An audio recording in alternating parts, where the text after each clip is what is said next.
On your Thursday episode of Locked On Raptors, it continues to be very much late August in the offseason, and so we're going to have a little fun going back in the vault, looking back at the best player to wear each uniform number in Toronto Raptors history, inspired by a series of pieces written by today's guest, Jamar Hinds of Raptors Republic. Let's get to it. Who's the best 00 in Raptors history? Is it Chris Garner? We'll find out. You are Locked On Raptors, your daily Toronto Raptors podcast, part of the Locked On Podcast Network, your team every day.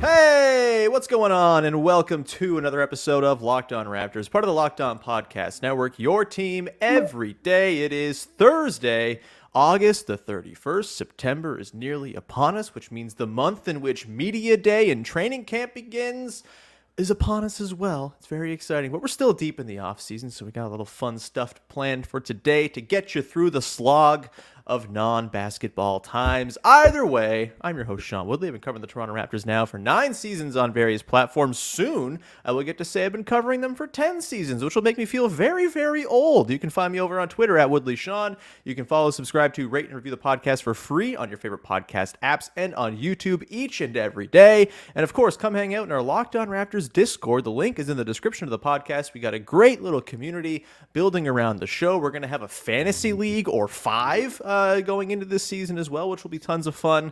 You'll get to compete and probably beat me, which is very fun. People love to beat me in fantasy sports because I'm not very good at them. Either way, come hang out in the Discord. Would love to see you in there. Link in the description as always. If it's expired, just shoot me a DM on Instagram or on Twitter, and I will get it to you. All right, on today's show, we are digging into the series of pieces written by today's guest, ranking the best player at every uniform number in Toronto Raptors history. It is a wonderful, it's like my favorite kind of episode where I just get to scroll Basketball Reference and remember guys. It's the best, and also the best is Jamar Hinds of Raptors Republic. Jamar, what's going on, buddy? I've been good. It's been a while since I've been on. It has been a bit. We had a little bit of a schedule thing in the last week before coming on. That's fine. That means we get 2 of you this week. It's very exciting. We get Jamar today and tomorrow as we're going to run through his series of pieces. Try to get as far as we can through all of the various uniform numbers worn by Toronto Raptors players over the years. Jamar, what was your inspiration to do this series of pieces, by the way? The link you can go find in the description for all the pieces. Go check them out. But what was your inspiration? Is it just like it's the summer and you felt like remembering some dudes? No, I actually thought about this, I want to say around December. Just the idea popped up in my head. And then it's just like, I didn't want to do it then because obviously we're still in the middle of the season. So and they were playing such entertaining basketball at the time, right? So right. So yeah, I just decided to wait, and then I kept teasing it on here. And then I decided to wait till the playoffs, and then that didn't happen. And then I decided to wait just before the finals, and then that didn't happen. And then I'm like, okay, it's now August. Well, I think I started in the end of July, but it's the most dead time of the year. Free agency is done. Rumors have been beaten to death. Damian Lillard's still a Blazer. So I said, and will be for the rest of time. Now's the perfect time. Now I do have to give a shout out to Bradshaw Furlong, someone I work with at TSN. Mm-hmm. I was an idiot, and originally I was just going to drop the full list because I sat there and I was brainstorming, and he was there with me, and then I'm starting to write this up, and I'm like, holy crap, this is a lot of work. It's like, you're going to do this all at once? And it's like, he's like, why don't you break it up? It's like, shoot, I'm an idiot, man. You're totally right. So then you got to give more content to the folks, but you got to put more in the trough. Yeah. Yeah. So then I originally had it in 4 parts, and then I extended it to 5 parts. But I was just going to drop it all at once. And that would have been the longest article of all time, because each article is like at least like 1,500 words. So what am I doing here? That would have been like a 7,000 word article. That wouldn't, no, you got to take it a little bit at a time. So I have to give a big shout out to him because I was not using my brain. As someone who has put together the ranking every Raptor list a few times, I appreciate the breaking it up. It certainly keeps your sanity together because Yeah. those things get long too. By the way, Friday will be the next installment of Ranking Every Raptor. Keep an eye out for that sometime in the afternoon. I'm very excited to drop the next installment there. Okay, Jamar, let's dive in, shall we? We've got a whole lot of players, 269 players to be exact, who have worn various numbers, 291 number combinations in Raptors history, meaning some guys have flip-flopped, move around. Obviously, a couple, multi-stint Raptors have changed their numbers, et cetera, et cetera. But let's just dive in. We'll try to plow through as many of these as possible. I'm going to skip 00. We can quickly go over it, but I mentioned it off the top. That's not the most interesting one here. You've got Chris Garner, who played like 30 games as a diminutive backup point guard for the Toronto Raptors. He was actually ranked in my Ranking Every Raptor section in part 2, which means he's not anywhere near the top. And then Eric Montross, who I feel like is one of those names who just, it's always there in the ether for people who watched the early 2000s Raptors. Eric Montross, a couple seasons with the team. This was an easy one, I'm assuming. Eric Montross, any grand Eric Montross memories? We're starting the podcast with Eric Montross. This is maybe not the best idea, but what you got? Speaking of Eric Montross, he was one of the guys where I tried to find a video highlight for each person, and some of those were rather difficult. Montross I ended up finding, but it wasn't the easiest guy to find. Paul Jones used to do a segment, what was it called? Off the Hardwood. So he had an episode with him and Michael Bradley. So I just found a random basket of him there. So just there you go. Just random basket, random run of the mill two-handed dunk off an offensive rebound. You gotta love it. It's like Pixar didn't happen. In this case, it's like Visor didn't happen. So yeah, I got one. Eric Montross, congrats. We're moving on now to number 0, where we've got a pretty interesting collection of dudes. You chose CJ Miles in your piece, but you got Marco Bellinelli, James Johnson, Jared Sullinger, CJ Miles, and Terrence Davis. It does feel like CJ Miles is the clear answer here. I know some people will say James Johnson was good. In fact, he was bad. And also this coincided with his 2011 stint with the team where he wore number 0, where he wasn't especially good. He was never especially good. Stop pretending James Johnson was good. Any thoughts on this one here? CJ Miles, of course, part of the bench mob. That's probably the thing that puts him over the top here, right? All these other guys were on, either... Terrence Davis was on a very good version of the Raptors, but in kind of a sparing role, and then was awful in his second season to the point that he got moved on top of all of the off-court stuff. Yeah. And then Jared Sullinger played like 11 games and was supposed to be the power forward answer. Yeah, remember when we waited half a season? Yeah, when Pascal was starting at power forward in the 2016-17 season, and we're like, Jared Sullinger, when he comes back, he's going to be our starting power forward. And then he came back and he was like, this is not the guy that would drop 20 games when he played for the Celtics against us. not the best. I think CJ Miles is the correct answer there. I can't really, as much as I like Marco Bellinelli as a dude, he did not have nearly enough run with the team.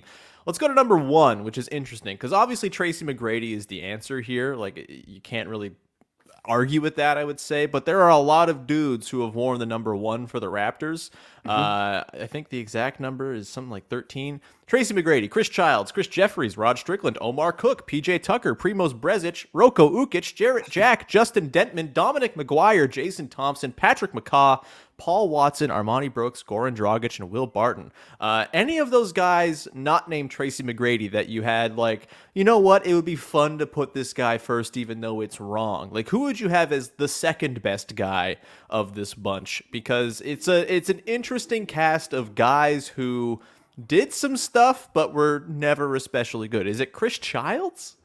No, I would do Jared Jack. Yeah. He was pretty solid. I think that was at the tail end of the Bosh era, and just a little bit after that. No, he put up solid numbers for the Raptors, so that would be like my honorable mention. But no, this is clearly T-Mac. But speaking of T-Mac, another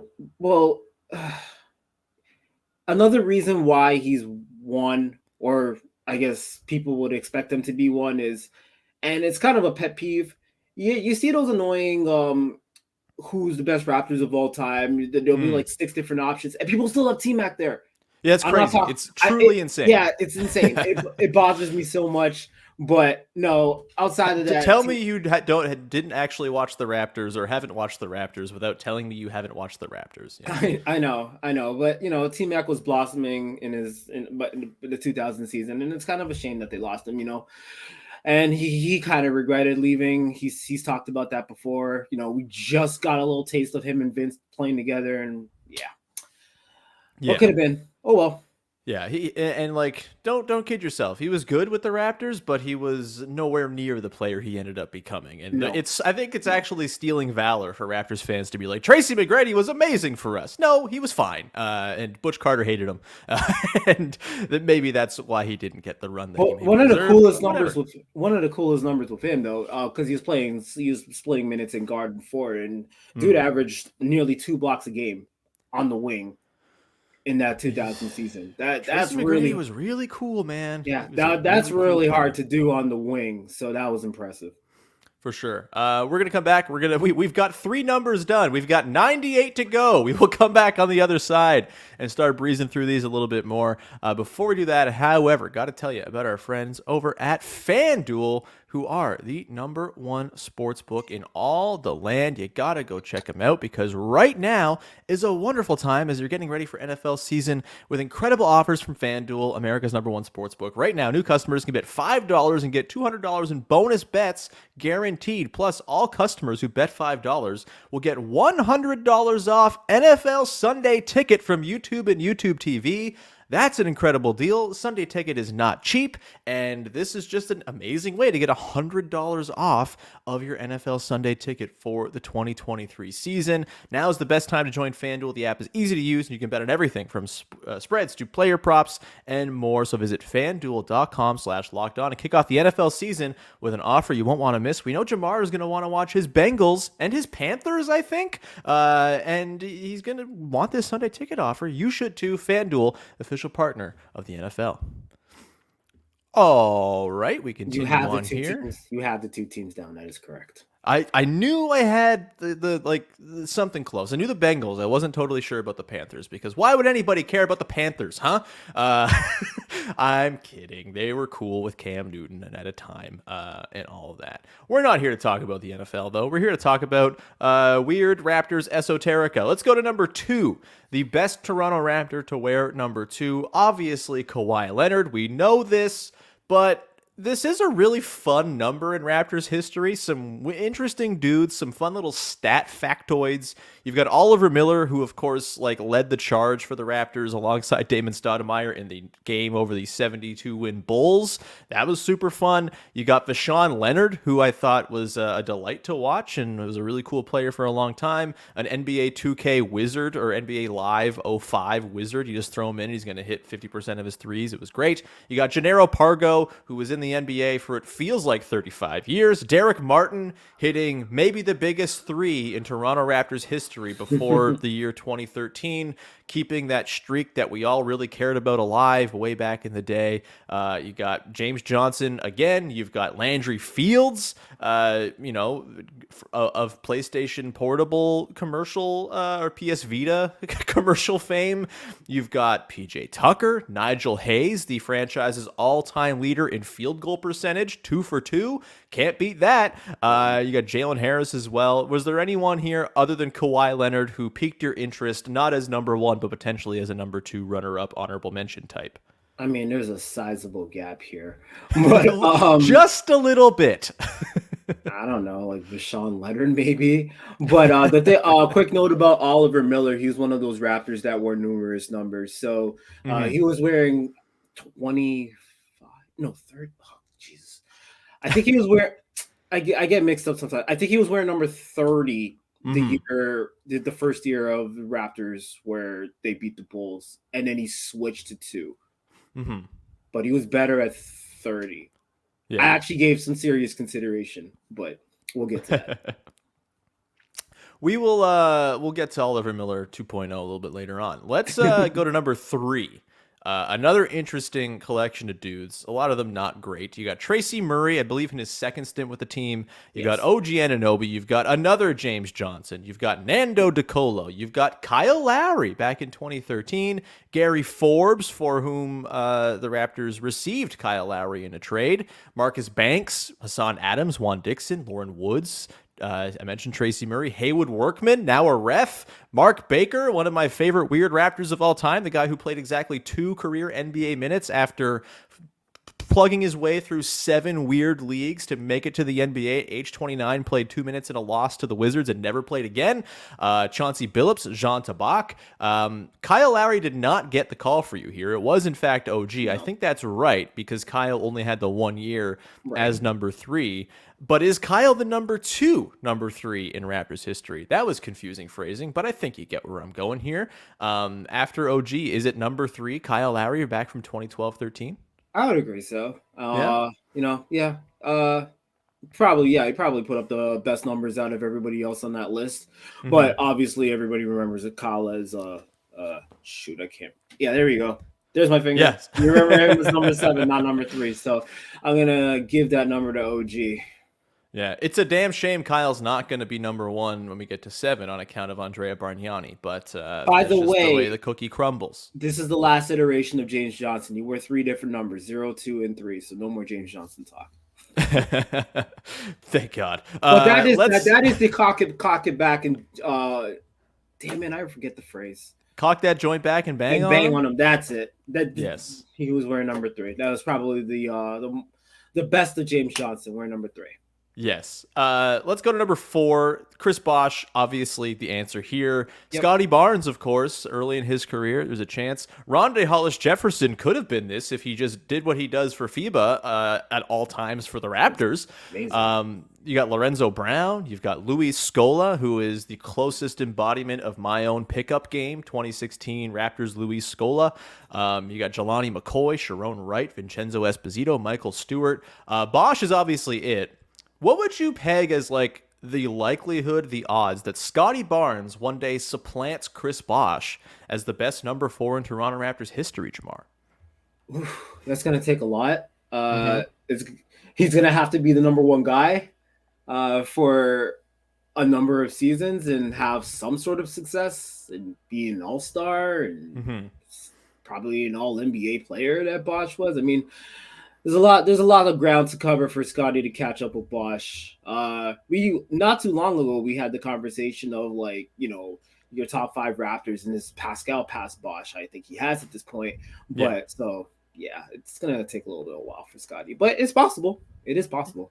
Yeah, I mean, the runway absolutely is there for him to kind of compile some stats. He's off to a very good start.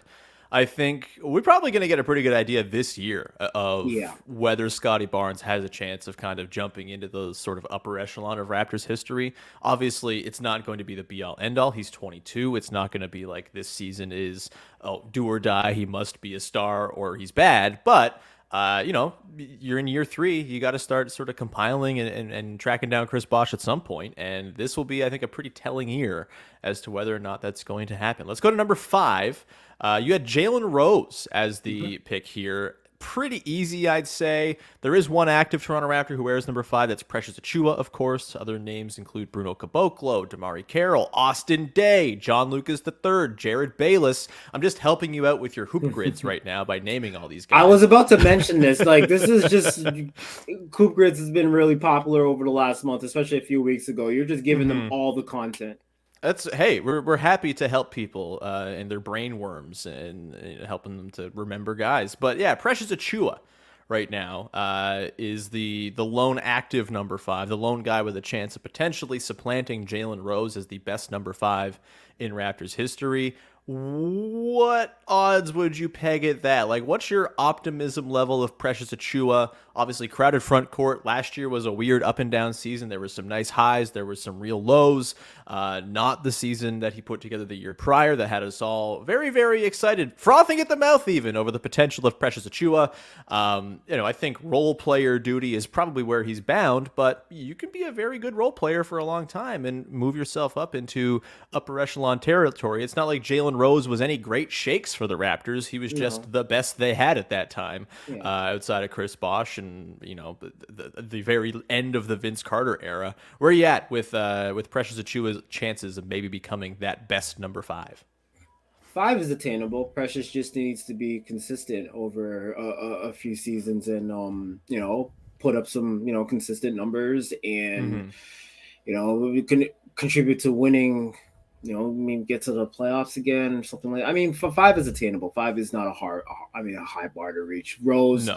I think he led the Raptors in scoring one year, the year after the year Vince left. But these were bad Raptors teams that did not make so bad, man. Yeah. I wish I had better associations with Jalen Rose because he's cool, very cool player. But I just associate him always with, has good things to say about Toronto. Yeah, for sure. Absolutely. Like, I wish I had better, like, on-court memories of Jalen Rose, but I mostly just remember him kind of over-dribbling and ball-hogging and getting blown by Kobe Bryant 4,000 times in the 82-point game. 81-point game? 82? 81, that's right. Let's go to number 6. Kind of a grim one. Jerome Moiso, Luke Jackson, Jermaine O'Neal, Allen Anderson, Corey Joseph. Corey Joseph gets the nod for you. Did any part of you want to go Allen Anderson, who had some pops for a very bad version of the Raptors? No. Actually, I gave Jermaine O'Neal some thought, even though he only played half a season. Oh, man. But no, got to go Corey. Corey, solid backup point for a couple Raptor playoff teams. His best moment was probably a game winner against the Wizards in the corner. Avenging the sweep. So, yeah, he hit a corner 3 to, give Raptors the win. That's probably his best moment. But, yeah, it was cool to have a Canadian play significant minutes for the Raptors. So, Corey did that, especially when Kyle was out his second year. He had to start for, like 20 games or something, and he was pretty solid, so.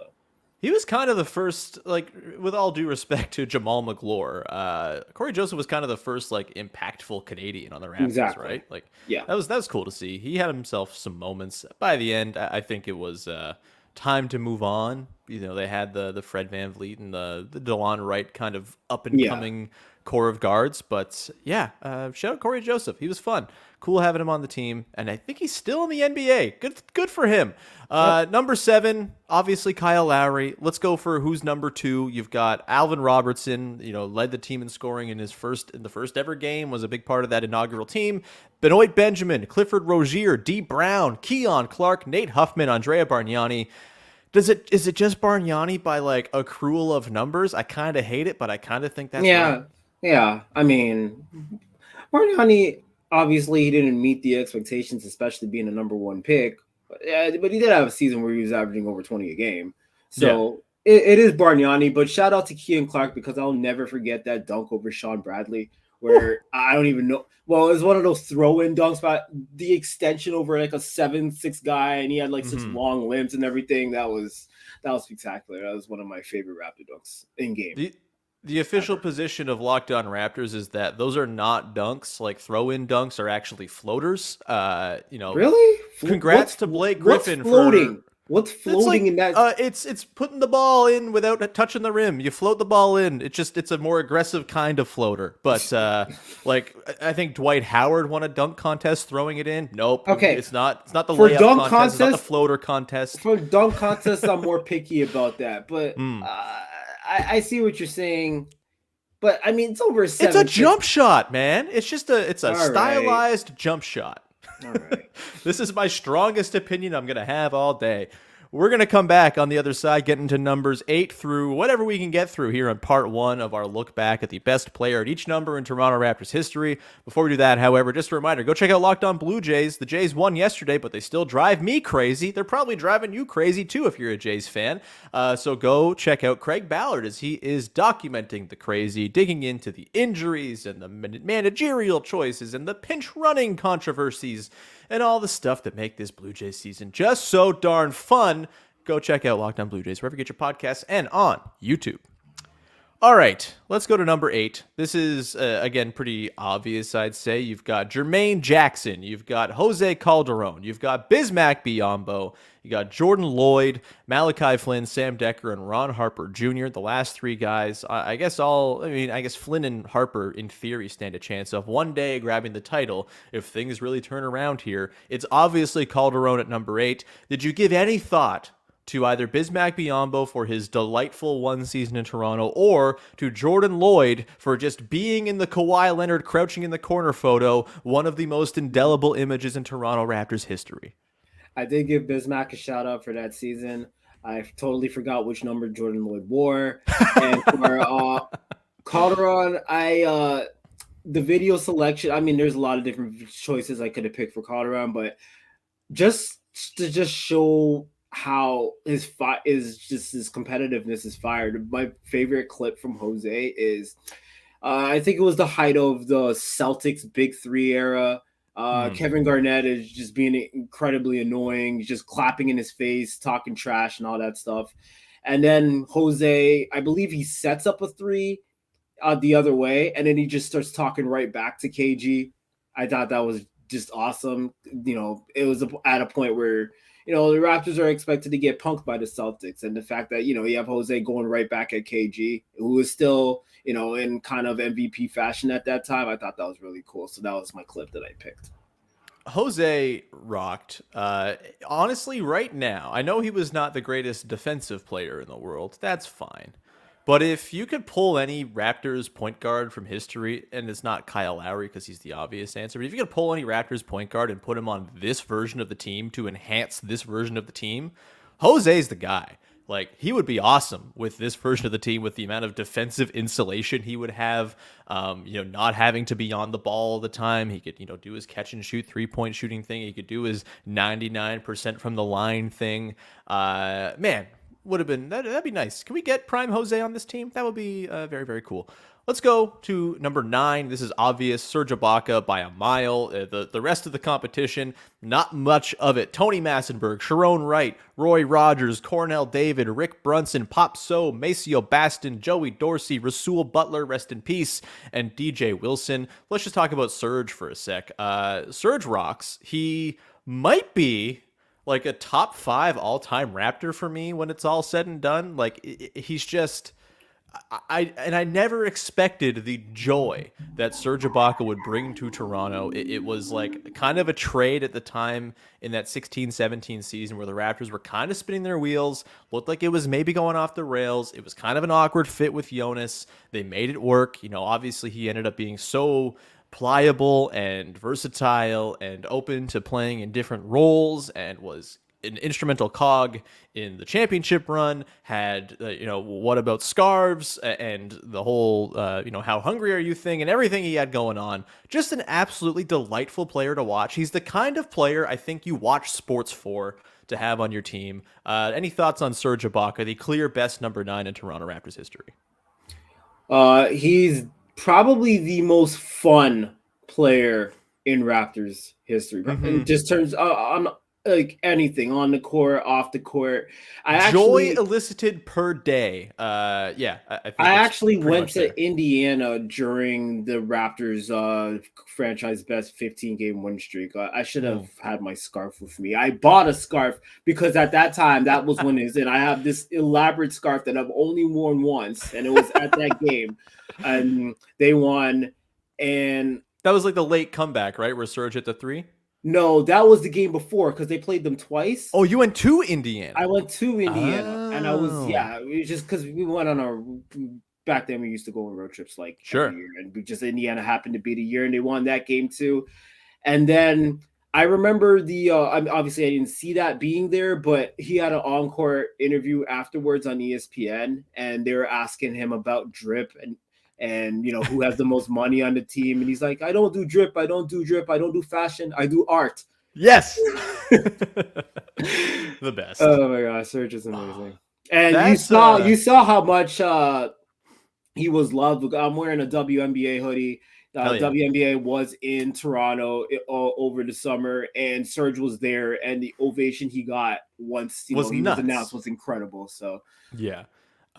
He's going to be like one of those lifer. Like, I know he started with the Thunder, played a lot of years with the Thunder. I feel like he's going to be most associated as a Raptor, like post career, which is very cool.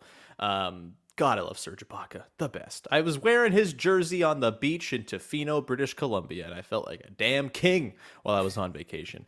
Number 10 is very easy. Milt Palacio, Euro Slokar, DeMar DeRozan. We don't got to waste time talking. We love DeMar. He's very obviously the best number 10 My in favorite Raptors Raptor. history. Milt Palacio, almost there, very close. Had he not shot 31% or whatever from the field over his time, he might have had a shot at this one. Let's go to number 11. You got Nigel Knight, you got Lindsey Hunter, you've got Rafer Alston, TJ Ford, Linus Kleza, Shamori Pons, Justin Champagny, and Joe Wieskamp. Apparently, don't wear the number 11 if you're a Raptor in the 2020s because you will not be very good and you will be cast aside quickly. TJ Ford was the guy you picked here. Yeah. Rafer Alston, I think, deserves a shout. Close runner-up. Very cool player. Yeah, close runner-up.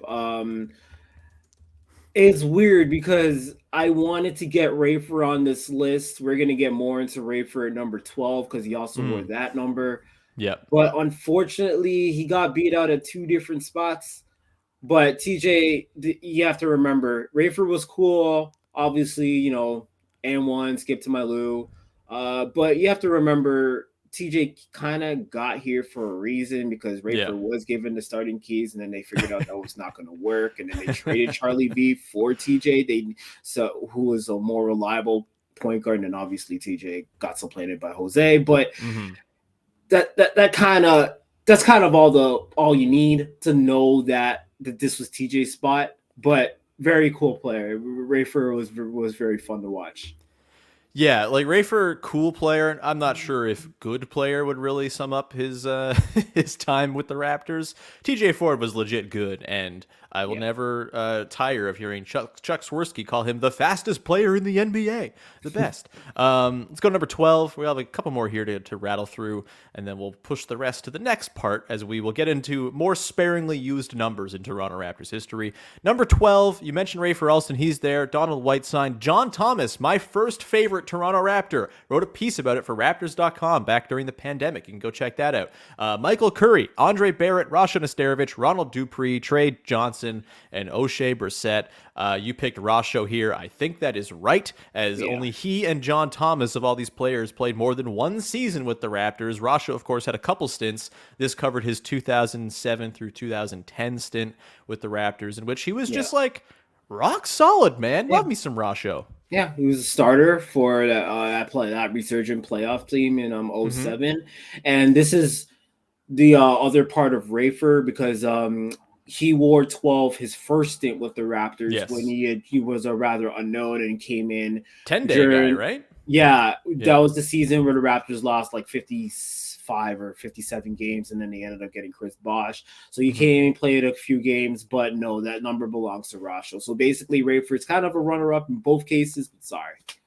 Yeah, tough stuff for Skip to My Lou. As far as players who wore and one, number one, although I guess Fred VanVleet is an and one guy now too, or was an and one guy for a hot second there, right? Am I crazy?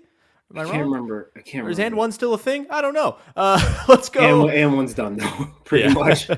What a shame. Let's go to number 13, a heavily used number in Toronto Raptors history. And this honestly, is the first legit debate. This is the first time I've openly disagreed with your choice. You chose Jerome Williams, Junkyard Dog, a man who once, when I was working for a radio station, called him to set him up for an interview, and he barked at me on the phone. One of the highlights of my career.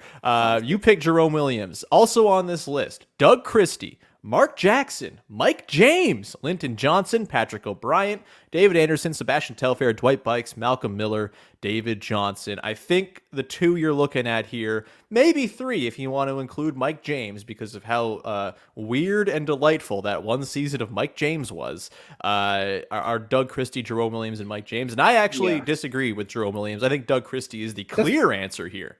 I actually changed my pick. I had Doug Christie, and then I flipped it to Jerome Williams. And I think I put on the article, I'm okay if you disagree here. I went with Jerome Williams because not just obviously if you're just talking raw numbers on the court, it's Doug Christie. He played 5 seasons. He was a starter on the first Raptor playoff team in 2000. Mike James, I know he averaged he came one season, he averaged 20 points a game because somebody had to score on that 05-06 Raptors team. He put the ball in the hole at an incredible rate. Yeah, but for me, it was between Christie and Jerome Williams. And I went with JYD because he was also a part of a couple Raptors playoff teams, but also I kind of bought into the popularity. He's one of the more popular Raptors, just off the court. He's someone that still reps the Raptors to this day. So yeah, that is a very controversial pick. But I kind of factored in other stuff besides on-court play. So because of that, I gave JYD the nod. But I can totally understand Doug Christie. This is the first one of like a few of them made me think, but this one's the first one that made me like. Yeah, Doug Christie. I think I have Doug Christie like in near my top 20 of all time Raptors. He had, for someone to have longevity in that early run of the team is pretty impressive, and he had that. He was for a very long time the team's leader in steals until Kyle Lowry surpassed him, I believe, in his last season with the Raptors, or second to last. It was quite a long time as Doug Christie held that title. And I just, yes, former Locked On Raptors guest Doug Christie. Does this give him a bit of a boost? Maybe.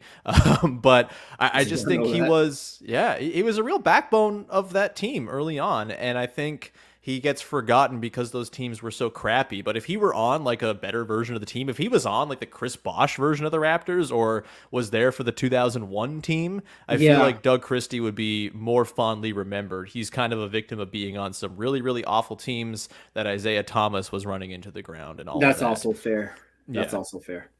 Well, we're going to leave it there today, Jamar. We've got a lot more to get to. We got through the first 13, which is kind of the heaviest section of this anyway. But we'll continue on tomorrow with part 2. Jamar, anything you want to promote? Obviously, the link for this article is in the description, but anything else you got cooking? Not right now, but yeah, this was a 5-part series. If you wanted to check it out on Raptors Republic, like you said, the link's there, and then you could also check my other work on Twitter. With link to all my Raptors Republic stuff is there, Jamar BH. So, but right now I don't have anything cooking. I'm just enjoying watching Canada basketball play. So hell yeah. Awesome. We will leave it there then. Thank you so much for jumping on and listening in to the show today. We'll be back again tomorrow with part 2. Might have something in the afternoon reacting to the Canada game, but that might be saved for Monday. We'll see. It's just scheduling wise. We'll try to sort something out. If there's like a bonus episode situation, maybe. Either way, thank you so much for tuning in, supporting the show. Join the Discord. Link is in the description. We'd love to see you in there as we move into September now. We're now just a couple weeks away. I think on the 18th, we'll be moving back to 5 days a week, so you have that to look forward to. We've got more Ranking Every Raptor dropping, the next one coming on Friday, and it's picking up here. It's getting exciting. Even though there's nothing going on, the Locked On Raptors podcast trudges forward. Please again, find me on Twitter at Woodley Sean. Follow the show on Instagram. We're on all the favorite podcast apps and on YouTube for free each and every day. We will talk to you again on Friday with another episode. Thanks so much for hanging. Bye-bye.